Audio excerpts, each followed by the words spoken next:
लेकिन ऐसे वीतराग देव शास्त्रु के कुल में आप जन्मे हैं कि जिनका स्मरण करने मात्र से, श्रद्धा से स्मरण करते हैं कि मुझे दर्शन करने जाना है, 1000 उपास का फल मिल गया।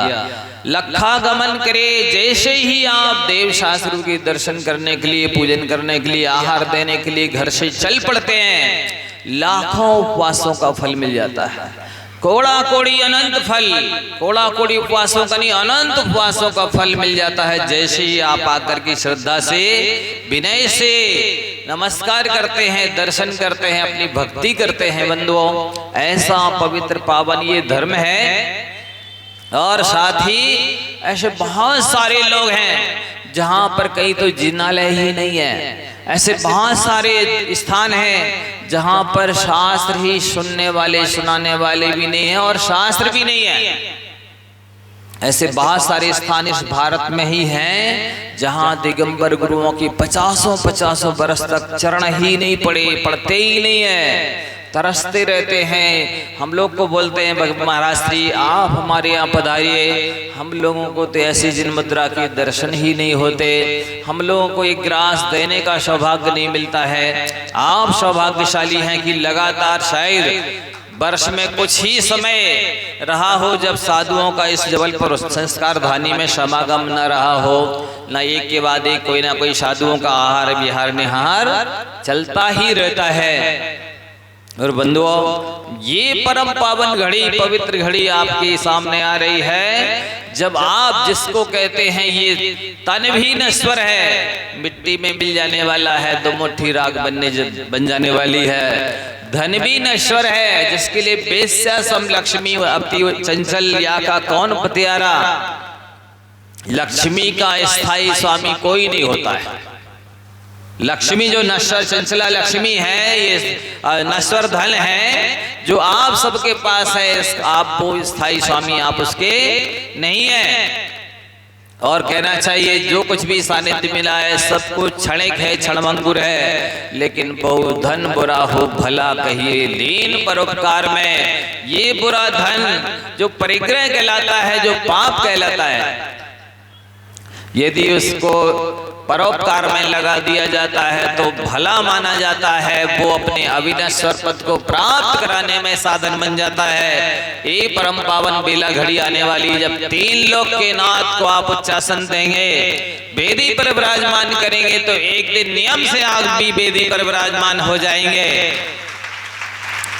जो भगवान बनाता है, विराजमान करता है, वो भगवान अवश्य बनता है, आगे चल करके शास्त्रों में ऐसा लिखा है। और ये सौभाग्य जो 3 लोक के नाथ है उसके परिचय की 3 छत्र चढ़ाने का सौभाग्य आपको मिलेगा। मेरा तो जी जल चाहता है कि काश मैं भी चढ़ाता ये छत्र, तो कितना अच्छा होता।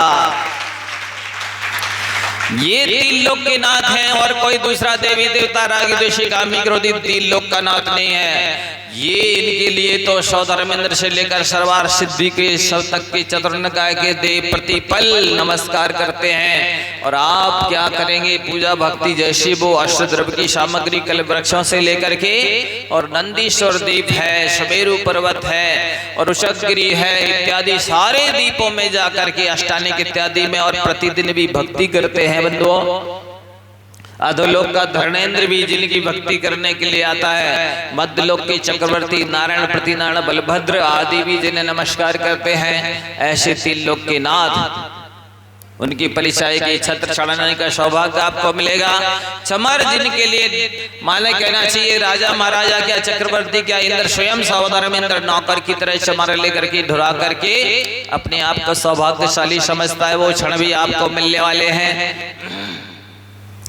और आभा मंडल जो भामंडल कहलाता है वो भी लगाने का सौभाग्य मिलेगा, जिसको देखने से देखने वाले के 3 या 7 भाव शेष रह जाते हैं। ऐसी महिमा बान ये आभा मंडल है। और क्या ना क्या चाहिए जो 9 देवताओं में आता है, अरिहंत सिद्ध आचार्य उपाध्याय साधु, ये तो पंच परमेष्ठी हैं। ये जहां विराजमान हो जाते हैं वही जिनालय बन जाता है। तो जिन धर्म अहिंसा धर्म, जिनागम दासांग जिनमाणी माता, जिन चैत्य ये भगवान की प्रतिमा, और जिन चैत्यालय ये जो भव्य आपने कितना सुंदर जिनालय बनाया है, साथ ही कितना भीतर बाहर धवल पोत के अच्छा बढ़िया शुक्लेशा का प्रतीक बनाया है। देखकर जाकर देखने से दिल हृदय गदगद हो जाता है। कितनी भव्य वेदी बनाई है। जिनवाणी के लिए बहुत सुंदर आप लोगों ने अच्छा स्केच बनाया है। जिनवाणी रखने का माने श्रुत मंदिर जिसे कहते हैं वो श्रुत मंदिर बन रहा है। साथ ही आप सबके लिए ये सौभाग्य भी मिलेगा कि आप कलश चढ़ा सकेंगे। जो जिनालय जो शूद्र हैं, जो अशुद्धि में है, शोर सूतक में है, और कहना चाहिए जो नहीं आ सकते जिनालय में अंदर दर्शन करने के लिए, वे भी जिनालय के शिखर के दर्शन करके वही पुण्य प्राप्त करते हैं जो जिनेंद्र भगवान के दर्शन करने से प्राप्त होता है। क्योंकि वो भी अपने आप में एक देवता है, नौ देवता में।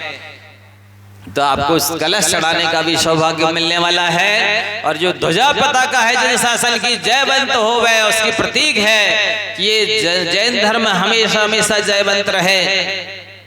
आप चढ़ाएंगे तो आप ये अपनी भावना भाएंगे कि ये जैन शासन हमेशा हमेशा जयवंत होता रहे, इसकी शरण सबको मिलती रहे, इससे ही कल्याण होने वाला है। बंधुओं, बहुत सौभाग्य भी मिलने वाला है। एक एक उपकरण यहाँ झारी है, दर्पण है, अष्टमंगल द्रव्य हैं, अष्ट प्रातिहार्य हैं, जितने भी यहाँ आप समर्पित कर सकते हैं बंधुओं, वो सब तन मन धन सार्थक हो जाने वाला है। मैं हृदय से आप लोगों को दोनों हाथों से आशीर्वाद दूंगा और अनुमोदना करूंगा कि आप बहुत श्रेष्ठ कार्य करने जा रहे हैं। इसी तरह से आपका तन मन धन सार्थक होता रहे। भैया जी, समय से आप इन कार्यों को इनको सौभाग्य प्रदान कर देवे। ये कितने भव्य दिख रहे हैं, देखते ही एकदम हर्ष से प्रफुल्लित हो रहा है। आज अपन को ये सजिनालय को ये जो समोषण का प्रतीक है, वस्तुतः समोषण तो अरबों खरबों से भी अमूल्य होता है। वो धर्मेंद्र की आज्ञा से कुबेर कैसा मिनटों में बना देता है कि 3 लोक की संपत्ति भी मिला दी जाए तो वो समोषण की बराबरी नहीं कर सकती, इतना भव्य होता है। इसलिए आपकी कोठी विमल बंगला इत्यादि सभी से भी अनंत गुणा श्रेष्ठ जिनालय को सजाना चाहिए, शोभायमान करना चाहिए। वही सम्यक दृष्टि है, वही धर्मात्मा है। और जो जिनालय से श्रेष्ठ अपने घर को, कोठी बंगले को ऊंचा बनाता है, जिनालय से श्रेष्ठ अपने घर की वस्तुओं को उपकरण रखता है, वो धर्मात्मा नहीं है, सम्यक दृष्टि नहीं है, निकट भक्त नहीं है। बंधुओं, आपके जेब में रखे रहते जो रुमाल नाक पहुंचने के होते वे सैकड़ों रुपया के होते हैं, और जैसे 3 लोग के नाथ का मार्जन किया जाता है, भी छन्नियां कैसी होनी चाहिए आप ही बताइए। इसलिए प्रत्येक उपकरण अच्छी उदारता से आप लोग दे दें, अनंत गुणा भंडार आपका कुछ ही समय में भर जाएगा। ऐसी श्रद्धा भक्ति रखते हुए आप इस कार्य में पूर्ण रूप से रुचि लेवें। उस दिन बहुत प्रभावना हुई थी पूरे शहर में, क्या देश विदेश में ही मिनटों में खबर पहुंच जाती है कि यहाँ ये प्रोग्राम हो रहा है, इतने उदार यहाँ के लोगों ने बढ़ चढ़ कर हिस्सा लिया है। इसी तरह से आप लोग लें, मेरी इसी भावना है, इसी भावना के साथ विराम लेता हूँ। जय बोलो अनंतानंद सिद्ध परमेष्ठी भगवान की, चेतन चमत्कारी चिंतामणि पार्श्वनाथ भगवान की। अतिशय